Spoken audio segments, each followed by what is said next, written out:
تھوک میں اگر خون شامل ہو جائے تو محمد شیروز صاحب لکھتے ہیں کیا پھر وضو ٹوٹ جاتا ہے یا نہیں؟ بسم اللہ الرحمن الرحیم۔ الجواب بعون الملک الوہاب، اللہم ہدایت الحق والصواب۔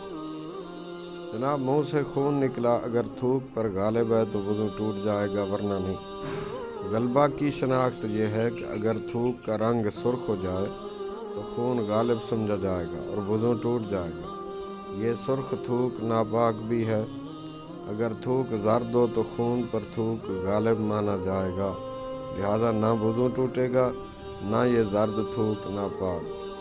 منہ سے اتنا خون نکلا کہ تھوک سرخ ہو گیا اور لوٹے یا گلاس سے منہ لگا کر کلی کے لیے پانی لیا تو لوٹا، گلاس اور کل پانی نجس ہو گیا، لہذا ایسے موقع پر چلو میں پانی لے کر احتیاط سے کلی کیجیے، اور یہ بھی احتیاط فرمائیے کہ چھینٹے اڑ کر آپ کے کپڑوں وغیرہ پر نہ پڑیں۔